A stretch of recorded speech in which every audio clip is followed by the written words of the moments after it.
Hi, I'm Brian Siebenschuh. I'm the executive chef of Restaurant Orsay, which is here in the Avondale neighborhood of Jacksonville. Been open for about 3 years now. We're a pretty traditional French bistro. Increasingly, as more product becomes available to us that we can use, our focus on locally produced, super fresh, and kind of responsibly produced, sustainable ingredients has always been a focus. But particularly within the last year, the availability of ingredients like that has really started to increase. Which is a great thing. So we use more and more of that sort of thing whenever we can. So what I'm going to be making today is a gazpacho of some really nice locally grown, organically produced Cubanelle peppers. We've got a little tomato, cucumber, shallots, garlic, roasted garlic, that sort of thing in the recipe as well. So we're going to assemble all this in a blender. A good strong blender is handy to have for a recipe like this. So we'll start by just kind of seeding our peppers, and we'll chop those roughly. Don't really need to do a whole lot of work on them because the blender is going to do that for us. Now that we've got those seeded, we'll just kind of cut them into some large chunks, and we'll go ahead and start assembling everything into our blender. So we've got our cubanelles. It's a really cool, kind of heirloom cucumber that we got from another one of our local producers. So we'll just give this a quick chop. We'll add that in as well. A couple of gorgeous local tomatoes.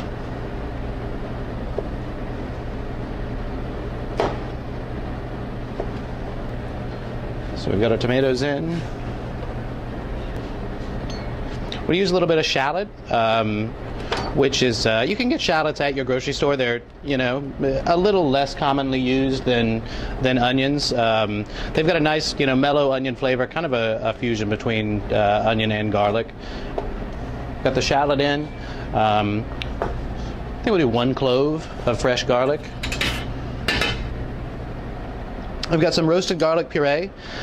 Super easy to make. You can find methods on how to make roasted garlic anywhere on the internet, and then we just puree this in a blender. It's a really versatile ingredient. You can use it in tons of recipes. Just brings a little bit of kind of mellowed out garlic flavor and a little bit of sweetness.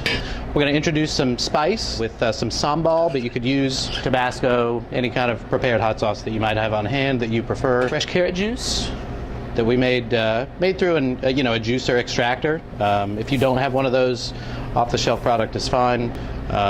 Boost the acidity a little bit with some champagne vinegar.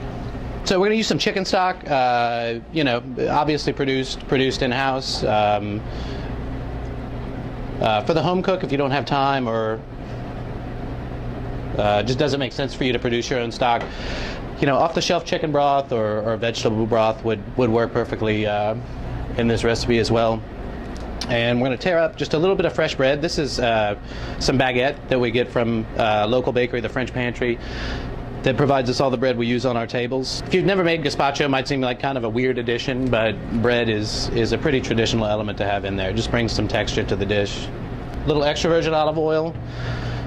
Just like with the vinegar, oil is kind of one of those things where it makes sense, in my opinion, to spend a few extra dollars and get the best quality you can. Oil and vinegar, will both last you a good while. You generally don't need to use tons of them in any given recipe. So we've got everything in. We'll go ahead and blend it up. So once you've got it all blended, while you're handling the vegetables, cutting them up, and then put them in the blender, you're going to introduce a good amount of friction, which is going to kind of warm everything up. You want your gazpacho nice and cold. So once you've got it blended and everything's perfectly smooth, you'll just go ahead and put it in the refrigerator for a few hours. Bring the temperature back down. At that point, taste it. If it's a little intense, maybe a little more stock. If it's a little bland, a little more salt. Your hot sauce, whatever you think it might need. And then we'll just serve this in a nice chilled bowl. If you were going to do something like this for maybe a dinner party, another cool presentation might be to set the guests with the chilled bowls and then use a nice pitcher and come around and present it to everybody. So there you have it. It's gazpacho of locally raised Cubanelle peppers, tomato, and cucumber.